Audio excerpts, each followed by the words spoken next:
When the plane ascended to an altitude of 10,000 meters, the flight attendant did something reckless. She quickly took down the captain in front of her. Next, the flight attendant entered the cockpit, dealt with the co-pilot, and set the plane to a vertical descent. At this moment, the flight attendant put on a parachute and politely bid farewell to the passengers. She then quickly opened the cabin door and jumped out without hesitation. The plane crashed into the sea vertically, disintegrating instantly upon impact. The flight attendant descended slowly into the sea. Strangely, as soon as the flight attendant touched the water, before she had time to remove her parachute, her body began to mutate. Before long, a lifelike mermaid emerged. Rin has been living on land for a year now and has fully integrated into human society. She skillfully uses pearls from the ocean as currency and can navigate the marketplace like a normal person, albeit with some clumsy cooking attempts, just as they were enjoying their life. A war between races was quietly brewing. Tia arrived outside a military laboratory,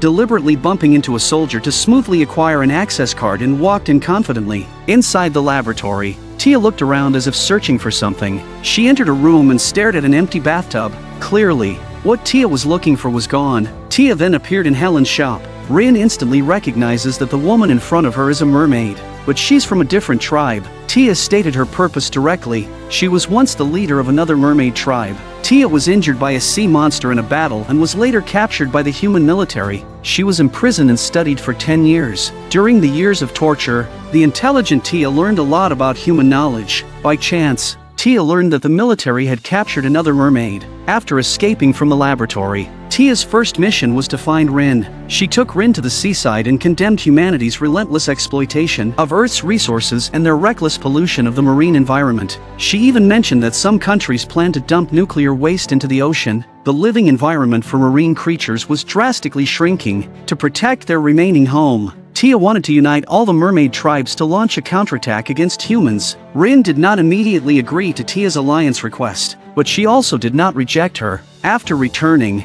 Ben warned Rin to stay away from Admiral David, who had exhumed Rin's sister to extract mermaid stem cells. Rin will most likely be his next target. Tia, who harbored a deep hatred for humans, immediately wanted to strike back, but Ben stopped her. Late at night, David came to the dock alone, but he did not see Ben. It turned out that during the day, Tia had secretly taken Ben's phone and used the mermaid incident as a pretext to lure David out. David sensed something was wrong and tried to leave, but suddenly heard a noise in the water behind him. As David crouched down to check, a terrifying scene unfolded. A mermaid swiftly attacked David. Tia had endured 10 years of captivity and torture at the hands of humans. Moreover, humans had destroyed the ocean that was essential for their survival. At this moment, Tia unleashed all her hatred on this greedy human. The next day, Ben found his missing phone at Helen's house and discovered the messages on it. Realizing the gravity of the situation, Ben ran out frantically and headed to the dock based on the address in the messages. But Ben's fears had come true, and the military would not let this go easily. Ben and the others wanted to know what Tia's true intentions were. Rin explained everything. Mermaids were an ancient race on Earth, spread across the world's oceans. Similarly, mermaids had their own tribal systems, with each tribe maintaining a certain distance from one another. However, in recent years, human exploitation of ocean resources and rampant pollution had drastically reduced the mermaids' living environment. This led to numerous wars among the mermaid tribes. Currently, less than a third of the original mermaid population remained on Earth. Tia's plan was to unite with Rin to find these scattered mermaid tribes across the globe and launch a final assault on humanity. Rin deeply wanted to resolve the issues facing her race, but she didn't want to do it through violence. Knowing that it would only put her people in danger, Rin sought out Tia, hoping to persuade her to solve the problem peacefully. But Tia harbored nothing but hatred for humans. At this moment, Katrina came ashore and found Rin. She told Rin about the plane crash in the ocean and said the tribe saw Tia come to land. So she followed, while Rin went out to get food. Tia tried to recruit Katrina to join her in retaliating against humans. Tia could tell that Katrina's loyalty to Rin was only superficial. However, Katrina immediately informed Rin of Tia's intentions. Katrina said they must stop Tia, or she would go back and rally more mermaids to start a war. Despite Rin's attempts to dissuade her, Tia ignored her and warned Rin not to obstruct her again, or she would consider Rin an enemy. Then Tia turned and jumped into the sea, but Rin followed her without hesitation. Meanwhile, at the historical archives, Helen saw Ben's father, Ted, Ted had always found the maritime accident from years ago suspicious and wanted to locate the exact site of the incident. Based on the coordinates recorded in the archives, Helen was shocked to discover that the location of the accident was where their ancestors had massacred mermaids. Seeing these myth-like stories in the family history, Ted decided to get to the bottom of things. At the dock, Ted was preparing to set sail, but a storm was approaching from the distance. When Ben arrived at the dock, Ted was already gone.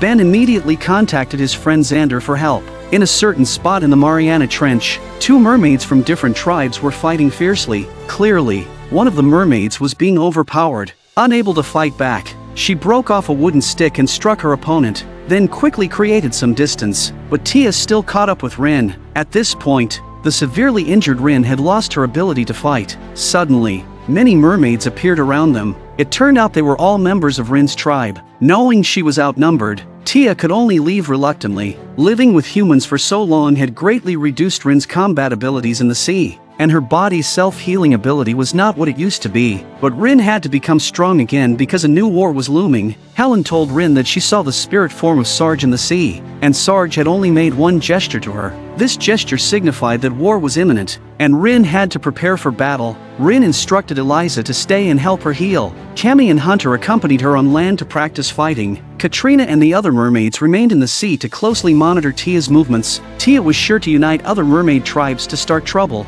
In the following days, Rin trained herself relentlessly. Rin truly lived up to her role as the leader of the mermaid tribe. Before long, her body fully recovered, and her combat abilities reached their peak. On the other side, Tia was also not idle. Years ago, after Tia was injured in a battle with a sea monster, she was ruthlessly abandoned by her tribe. Now she wanted to defeat the chief and reclaim her leadership. The old chief was not one to back down easily. She picked up a spear and charged at Tia, but Tia, playing dirty, secretly used a spring gun, killing the old chief. Thus, Tia became the new leader as she had wished. Ben's mother, Elaine, had been paralyzed from the waist down due to an accident many years ago. Later, she injected Rin's stem cells by chance. Before long, Elaine's paralyzed legs began to regain some sensation. During her rehab session, she secretly untied her restraints. However, her legs, unused for years, did not respond well, and she ended up falling into the pool. Ben, who was talking outside, noticed his mother at the bottom of the pool. By the time Ben pulled her out, more than 10 minutes had passed. Yet Elaine felt perfectly fine. This baffled both father and son. At the hospital, the doctor performed a lung capacity test on Elaine and found her lung capacity far exceeded that of a normal human, even surpassing professional swimmers. Ben knew this change was due to Rin's stem cells, but Elaine did not know the source of the stem cells and asked Ben to arrange for the next injection quickly. At this moment, Ben was in a dilemma. He wanted his paralyzed mother to walk again but did not want to harm his beloved Rin. Ben could only find an excuse to delay his mother temporarily. Meanwhile, Ted was worried that the stem cells might have side effects on the human body. Uncertain of their safety, he sternly ordered Ben to stop giving the injections to his mother. Late at night, Ben appeared alone in the woods, where he dug up a corpse and brought it back to the research center. Once everything was ready, Ben extracted the stem cells from the corpse. To prove the safety of mermaid stem cells, Ben injected the stem cells into his own body. What Ben didn't anticipate was that soon his body would undergo a dramatic transformation. This pregnant woman is lying in a bathtub filled with ice. But why? It turns out that the baby in Meredith's belly is not human but a purebred mermaid. Due to increasing ocean pollution, mermaids find it difficult to conceive naturally, leading to their population shrinking to less than a third of what it used to be. Rin had to resort to human science for artificial insemination, but Dr. Lena secretly implanted the embryo into Meredith's body. However, the body temperature of a human is much higher than that of a mermaid baby, so Meredith has to cool herself down frequently. Otherwise, the mermaid baby would not survive. Back in her room, Meredith's contractions grew stronger. Strangely, Rin also started to feel waves of pain in her abdomen. Lena told Meredith that these were just false labor pains and it was not yet time for delivery. And currently, the pain could only be alleviated with medication. Meredith's contractions intensified, and Rin felt the same pain, suggesting some kind of connection between them. Maddie thought Rin might have sustained internal injuries during her fight with Tia. When they arrived at the hospital, they happened to run into Lena, who was there to pick up some medication. Lena seemed a bit nervous upon seeing Rin. Maddie described Rin's severe abdominal pain to Lena. Faced with the purebred mermaid leader, Lena had no choice but to examine Rin. Oddly, Rin was not pregnant, and her abdominal pain was entirely due to contractions, but only pregnant individuals experience contractions. At this point, Lena seemed to realize something. Rin explained the challenges facing the mermaid race to Lena, concerned for her race. Lena revealed the truth. After Rin was captured by Ian, they implanted another embryo into a hybrid mermaid. Rin's baby was alive and healthy and was about to be born. After revealing this, Lena hurriedly left the scene. By now Rin was so distraught that she turned around, got her car keys and chased after her. Rin followed Lena to Meredith's house. As soon as she entered, she heard Meredith's anguished groans. Rin approached and placed her hands on Meredith's belly. The baby, sensing its mother, soon calmed down. Maddie explained the situation to Ben. By the time Ben arrived, Meredith's water had broken, and amid her painful screams, the baby was successfully born. At this moment, Rin's joy was beyond words. However, Meredith's life was coming to an end. Rin instructed Cammy to take Meredith into the sea and bury her as a mermaid. It's a way of thanking her for the baby, but soon, Rin noticed the baby's breathing was becoming weaker, and its skin started to peel off extensively. Rin knew the baby needed to return to the sea, but since the baby was born in human form, it was uncertain whether it could safely transform in the water. Despite Maddie and Ben's worries, Rin carried the baby and slowly walked towards the sea. Rin's body began to transform, and soon a graceful mermaid emerged, with the baby in her arms also turning into an adorable mermaid. Seeing her child successfully transform for the first time, Rin smiled with relief. Not long after, Rin returned to land with the baby, with Tia and her tribe causing trouble in the sea. Rin feared for the baby's safety and decided to raise the child on land. As a new mother, Rin was clumsy in caring for the baby, insisting on placing the child under the bed. In the sea, mermaids keep their babies in caves for safety. Helen and the others brought baby supplies. Curious, Rin picked up a diaper and sniffed it repeatedly. Maddie told Rin it was to contain the baby's feces. Rin was astonished. She keeps it with her? In her clothes? The baby's food was freshly squeezed fish juice, and Rin poured it into her mouth and prepared to feed the baby mouth to mouth. Fortunately, Maddie taught Rin how to use a baby bottle. One day, Rin took the baby to a mother-baby group meeting. When the host asked the mothers about their hopes for their babies, one mother said she hoped her baby would always be happy. Another wished for her baby to grow up healthy. Two other mothers hoped their children would become successful. Rin's answer shocked everyone. Hi, I am Rin, and this is my baby. Luckily, Maddie covered for Rin, preventing an awkward situation. Then, a baby started crying, and Rin asked why the baby was crying. The baby's mother questioned Rin, asking if her baby never cried. No. If my baby cried, it would be eaten. This time, Maddie didn't know how to smooth things over, so she hurriedly took Rin away from the scene. But the days of being together as mother and child were always short. When they returned to Helen's house, they found Levi and the baby's father already waiting for them. It turned out that mermaid babies had to be handed over to male mermaids when they were very young. The males would teach them how to fight and survive in the sea. This was the duty of male mermaids and a traditional rule of the mermaid race. Late at night by the sea, Rin named the baby Hope, placing the hope of the entire tribe on the child. Finally, Rin reluctantly handed the baby over to Levi. In a certain part of the ocean, Tia had surrounded Rin's tribe. With a significant numerical advantage, Tia intended to recruit all of Rin's people into her team. Katrina, who had always been defiant toward Rin, chose to betray her immediately. The next day, Rin was suddenly awakened from her sleep. Tia had deliberately spared Cammy to deliver a message to Rin: submit to her or be killed. For the safety of Hope and her tribe, Rin had to return to the sea to fight. After a hurried farewell to Ben, she entered the sea with Cammy to help Rin in her sea battles. Ben injected mermaid stem cells into his body, one shot after another. Then Ben took a deep breath and lay down in the fish tank. As time passed, Ben did not seem to feel any discomfort. Facing the traitorous Katrina, who had betrayed her people multiple times, Rin was still unwilling to kill her, as they had lived together for many years. Rin wanted to give Katrina another chance, but the stubborn Katrina refused to surrender to Rin. Not long ago, Rin learned that Tia had attacked her people, so she and Cammy hurried back to the underwater world. In her territory, Rin discovered the bodies of her fallen kin. They then performed a sea burial for their kin and bid them a final farewell. At this moment, an injured mermaid appeared on the surface of the water. They emerged and followed in the direction of the mermaid. Rin found her people in the forest on an island. Because Tia along with the traitorous Katrina, had occupied their waters. They were forced to hide on land, but the forest was not necessarily safe either. After calming her people, Rin left Cammy there to protect them and returned to the mainland to seek help. On the other side, ever since Maddie broke up with Ben after the Ian incident, she quickly found a new boyfriend named Rob. Rob was an expert in marine ecology, so they had endless topics to talk about. Later, Maddie took Rob to the Research Institute's warehouse for a visit, but as soon as they entered, Rob smelled a pungent odor. Rob discovered the smell was coming from the refrigerator. When they opened the refrigerator, they were shocked to find a mermaid corpse inside. Realizing their secret had been exposed, Maddie could no longer keep it hidden and had to tell Rob everything from start to finish. After returning to the mainland, Rin told Ben about the underwater events. Ben then called Xander over to help. They quickly headed towards the island by speedboat. Soon, they arrived at the hiding place of the mermaid tribe. After dressing them, they prepared to leave. Suddenly,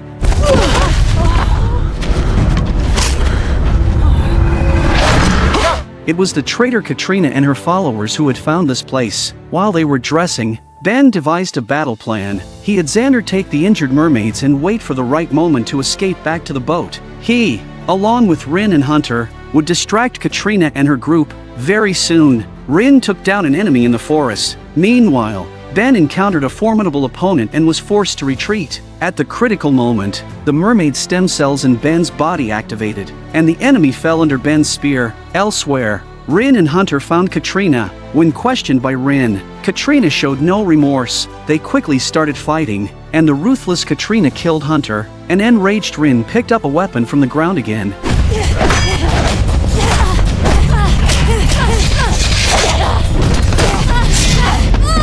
Although Rin deeply hated Katrina, she was still unwilling to kill her. She wanted to give Katrina one more chance to repent. However, the extreme Katrina chose to end her own life rather than surrender to Rin. Thus, Rin and the remaining tribe members left the island. At night, Tia arrived at the island and saw the ground littered with mermaid corpses. She was furious. At this moment, Hunter, lying on the ground, suddenly woke up. It turned out she hadn't been fatally wounded. Tia threatened Hunter to either join them or face death. Seeing the corpses around her, Hunter chose to surrender. Of course, the cunning Tia wouldn't easily trust a defector, and Hunter seemed to understand this. To gain Tia's trust, Hunter revealed Rin's weakness. She told Tia that Rin already had a child. The child was now with 2 male mermaids, and Hunter disclosed their exact location to Tia. Upon hearing this, Tia already had a new plan in mind. The woman was just about to get off work when the eerie mermaid song suddenly started playing over the broadcast. Everyone in the office clutched their heads in agony. They seemed to be suffering internal injuries and eventually died with blood oozing from their 7 orifices. Ben and his group knew this was a sign that Tia was beginning her war against humanity. Xander suggested informing the military to seek their help, as the enemy of their enemy is their friend. Inside the military base, General Anderson's response left Ben and his group utterly astonished. Not long ago, Tia had secretly infiltrated the base and deleted the audio clip that Ben had brought back from the origin place. Everyone suddenly realized Tia's plan. Tia intended to use the mermaid song on a large scale via the internet to control human minds or directly eliminate humans. Now, without that audio clip, they had no antidote. However, Anderson did not recognize the severity of the situation and thought Ben and his group were being alarmist. The origin place, the ancestral land of mermaids, held the only antidote to the mermaid song through its sacred melodies. But Tia, to prevent humans from obtaining the song, went so far as to turn this sacred place into ruins. Since the military did not believe them, Ben suddenly thought they could use the sonic cannon from the oil company to thwart Tia's attack. It could even be used as a weapon to retaliate. Soon, Ben and his group arrived at the location where they had destroyed the drilling ship. Rin found the position where the sonic cannon had fallen underwater, but the sonic cannon was wedged tightly in the crevice of the seabed rocks, making it difficult for Rin to pull it out alone. At this moment, Maddie's radar showed an unidentified object moving rapidly. It was likely that Tia's people were approaching. Ben realized Rin might be in danger. He hastily grabbed a harpoon and plunged into the water. Ben saw a dark shadow rushing toward him. When it got closer, he realized it was just a frightened seal. Looking down, Ben saw Rin at the bottom and swam towards her. Together they managed to move the sonic cannon out of the crevice. Maddie pulled the winch switch, and the sonic cannon was finally retrieved. At this moment, Maddie looked at Ben in utter shock. She couldn't believe that Ben had been underwater for over half an hour without oxygen and was still unharmed. Just then, Ben suddenly began to have difficulty breathing, his hands transformed into webbed mermaid-like appendages, and gill-like organs appeared on his ribs. This frightened Maddie and the others greatly. Fortunately, after a short while, Ben returned to normal. Back on shore, Rin prepared to destroy all the stem cells. Ben stopped her. He knew that one day Rin, like Rob, would be unable to transform again, and then Rin would have to stay in the sea. Ben chose to stay with Rin in this way. The next day, at an evening banquet, Xander received a strange phone call. Suddenly, a creepy sound came from the phone, and Xander collapsed, bleeding from his 7 orifices. A CT scan at the hospital revealed that Xander's brain was rapidly deteriorating. Ben knew this was caused by that song. He and Maddie had also been affected by the Mermaid song initially, and later Rin took them to the origin place to cure them. Maddie checked the unknown number on Xander's phone. They discovered that many had received the same call at the same time, but only Xander answered. They knew Tia wouldn't stop and would soon launch a second attack. At this moment, Rin's heart suddenly raced. She sensed that her child had come from the sea to the land. When Rin arrived at the shore, she saw that her daughter had grown so much in just a few months. The innate connection between mother and child made them familiar with each other quickly, and they soon embraced tightly. Subsequently, the male mermaids told Rin that their waters had been taken over by Tia, and many of their tribe members had been persecuted. Furthermore, Tia had completely destroyed the origin place. Ben was shocked upon hearing the news. Without the origin place, Xander couldn't be saved. To prevent Xander's condition from worsening, Helen brought Eliza over. With Eliza's special treatment, Xander's heart rate gradually stabilized. Meanwhile, Hope, visiting the human world for the first time, was curious about everything. Hope instinctively picked up a sharp knife and stabbed at a toy. Then she started rummaging through drawers, tearing pages from books, leaving a mess wherever she went. Suddenly, Rin sensed someone else in the house. At this moment, Hunter slowly emerged. Rin couldn't believe Hunter was still alive. Hunter seemed overly concerned about Hope, but the clever Hope didn't like her. Helen, who had just returned, was also astonished to see Hope. She marveled at how fast mermaid babies grow. At this moment, Hope turned on the nearby record player. Unexpectedly, the music directly stimulated her.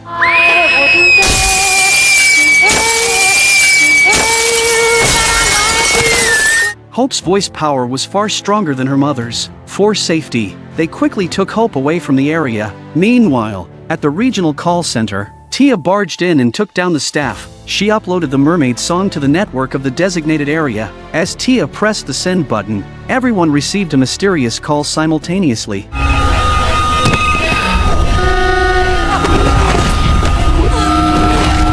In the remote, icy wilderness of the north, Rob carefully walked toward the small shelter on the ice. Rob placed the offerings into a basket, then slowly lowered the cradle beneath the ice before stepping away from the shelter to wait quietly. Before long, there was a commotion inside the shelter. Everyone felt the presence of a powerful aura approaching. The door of the shelter slowly opened, and 3 eerie women stepped out one after another. Just a day earlier, Rin and Ben had returned from the island battle and encountered Maddie's new boyfriend, Rob. Rin immediately sensed something off about Rob and quickly threw him to the ground. She recognizes Rob as a mermaid too. From a distant sea, Rob no longer hid the truth. It turned out that Rob came from the northernmost Alaskan waters and had been living on land for over 10 years. Rin knew that northern mermaids were fierce and combative, so she told Rob about Tia's ambitions. Rin wanted to form an alliance with Rob's tribe to fight against Tia together. However, Rob was puzzled. Even if Tia could control all the sea tribes, humans still vastly outnumbered them, unless Tia had a weapon of mass destruction. At this point, Maddie thought of the Mermaid song. That song could make people feel euphoric or kill them instantly. If used on a large scale, it would cause immense destruction. Rin once again requested an alliance with Rob.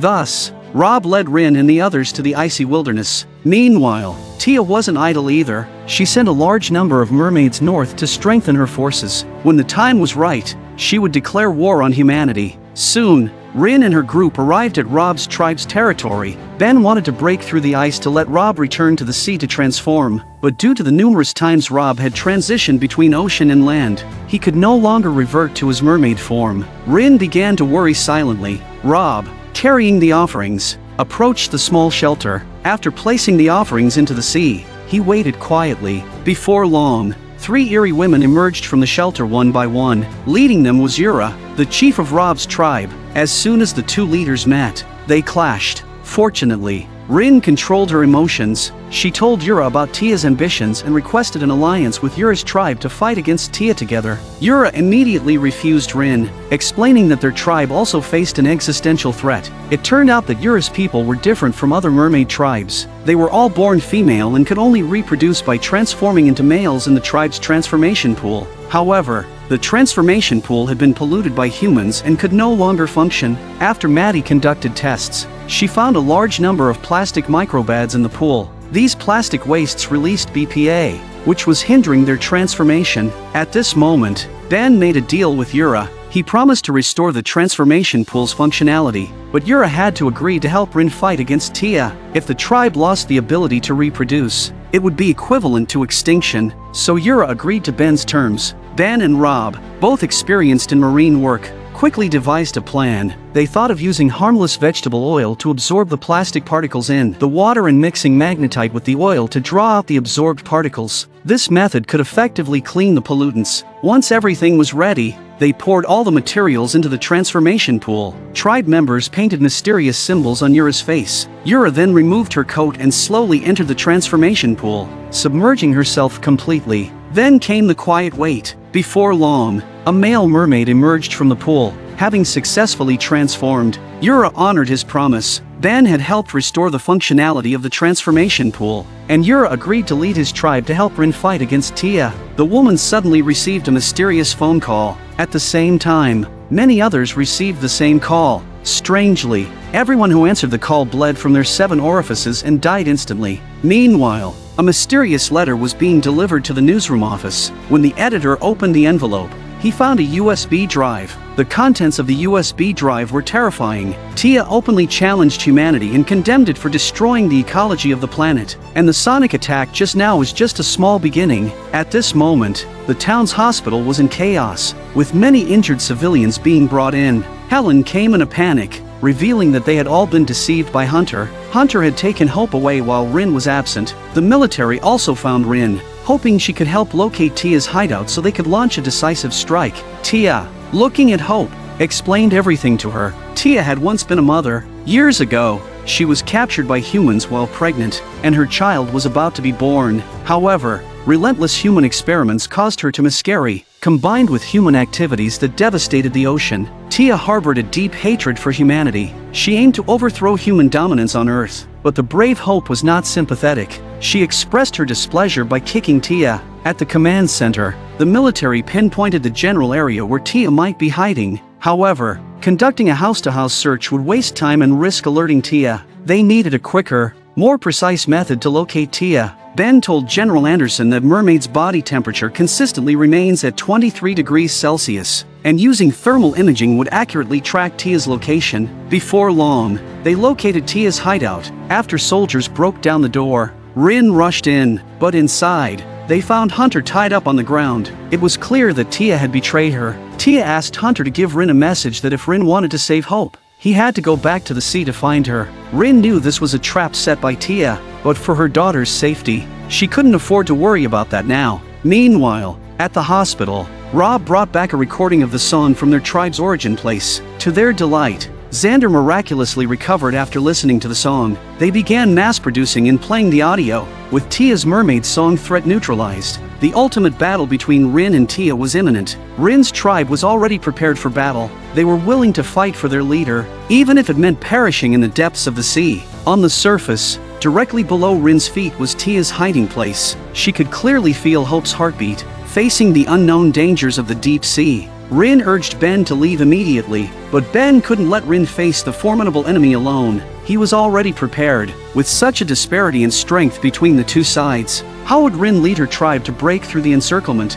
Just now, Rin and Ben found Tia's location underwater, and she sensed that Hope was just ahead. Rin used a diversion tactic to draw Tia away. Ben seized the opportunity to swim in and took out a guard with his harpoon. When Ben reached the iron door, Hope extended her hand through the bars, and they felt each other's presence. Ben then tore open the iron door with his bare hands and rescued Hope. Seeing the heavily guarded area outside, Ben told Hope he would distract the guards so she could escape. After Ben successfully lured the mermaid guards away, Hope also took the opportunity to quickly escape from the bottom of the sea. But Ben was now in danger, being pursued by 2 guards determined to kill him. Meanwhile, Rin's tribe also arrived. Tia, confident in her victory, watched Rin with a smug expression. Rin looked at Tia's army swarming around her. She had no confidence. Just when Rin was about to lose hope, a distant horn sounded. It was Yura, the northern tribe's leader. Yura had kept her promise and was leading her people to the rescue. With Rin's command, the ultimate battle between mermaids began.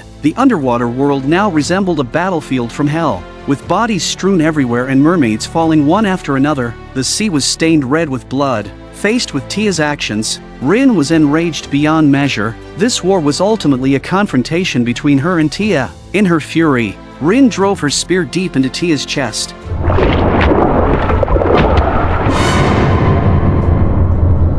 With Tia's fall, the war finally came to an end. At this moment, Rin became the leader of all the mermaids. The underwater war was over, but Ben was nowhere to be found. Rin searched the ocean countless times for Ben but never found a trace of him. 2 months later, Maddie also left Rin to pursue her career in marine environmental work. Since then, Rin often had a recurring dream. She dreamed of a happy life with Ben and their daughter, but it was only a dream. Since then, people often saw a mermaid on the seaside rocks, looking out at the sea with hope. She always believed that one day, he would return. Human damage to the marine ecosystem is irreversible. Tia truly wanted to make the earth better, but she chose the wrong way.